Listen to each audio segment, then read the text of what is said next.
So traditional general contracting, it's been there, but then that is some of the major disadvantages, especially dealing with constructability, buildability, adversarial relationship, because the client actually put authority onto the designer to look after the job. So some designers, the perspective becomes very different, and when they feel like I need to look after the job, and make sure that the contractor doesn't do anything wrong or hanky-panky, and that actually sets them up for a very opposite kind of relationship, like adversarial, we call it. Yeah. So design and build is a modification. It's belonging to traditional as well, but it is a modification from TGC, TCG. So TCG with design and build, you basically have the professionals under the design and build contractor. So you can see that relationship now. The owner don't have a separate contract with the architect, engineers, and QSs, but only with the design and build contractor. And this with the contractor will have a separate contract by themselves. They are just like one of the subcontractor. So this one actually helps because the contractor actually has many say in the design. So they are the one single point of reference. The firm, the owner not only needs to deal with one group of people, and the owner and the professional group will only deal with the contractor group of people. So this actually usually is very fast. It's usually good for very project that needs a lot of fast track. And it can be also good for project that the client don't have very much in-house capacities to look after, to design and construct and all that. And it actually helps a lot in terms of constructability because the contractor has an input. There's better communication between the contractor and the designers, and the designer is actually now sort of like under the contractor.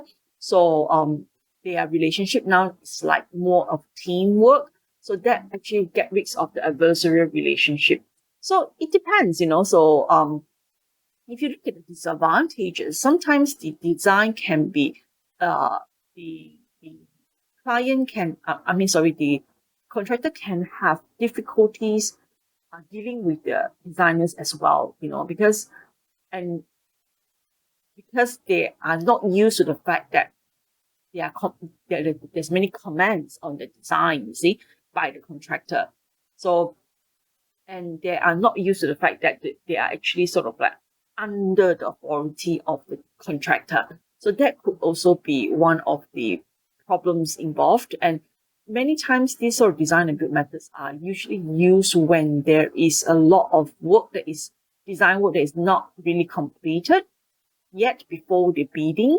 And then this also means that the owner do not have much control over things because you're basically giving it to the contractor who's going to design and build. And some contractor may be designing over building too big, to a point that you kind of lost control over the cost and the time.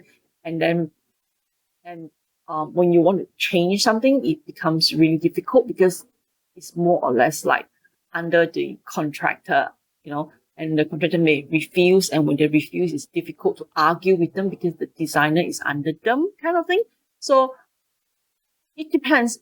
The client must have sufficient of knowledge and information and also in-house capacities to actually monitor. Actually, the client, it's a contradicting thing. First, the client don't have enough of in-house capacity, so they engage this. But then they must have enough experienced people to look after the job as well. So yeah, like monitoring bit, if the client does have good monitoring team, that should be okay. But if the in-house capacity in the initial stage of design and constructing they don't have already, and yet there's no one to monitor, it can be even more difficult for the client. Okay, and having to say this, I would say turnkey is similar. Some people use turnkey, design and build and design and construct quite similarly with one another.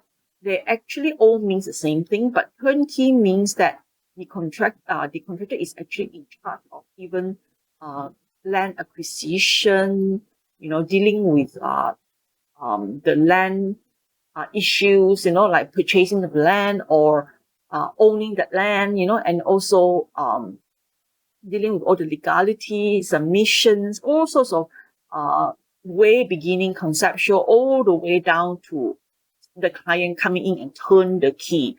So turn the key to the work. So their work actually encompass the design and build contractor in the turnkey sense will be a lot wider, a lot more heavier, and a lot more what we call more responsibilities. And the client actually just don't really have that capacities to even know, what they are doing is right or wrong. And you see a lot of government projects actually being carried out in turnkey. So it's because there isn't enough sufficient of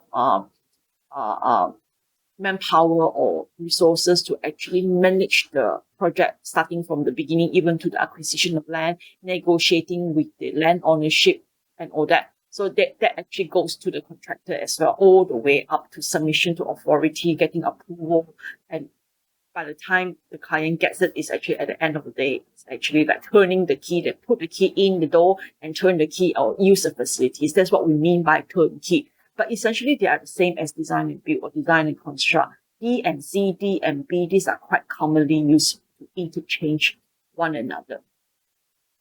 Okay, so design and build, it is supposed to be a more functional, more simple way of building, of constructing, and more functional as in it's more constructible, and that should actually bring about better performance to the projects. Okay,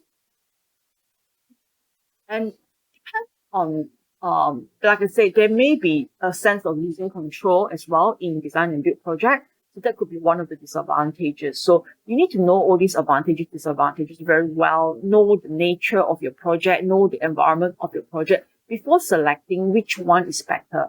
Normally, if design and build is actually for work that is quite incomplete kind of thing, as compared to traditional general contracting, where the work, the level of design is actually quite established.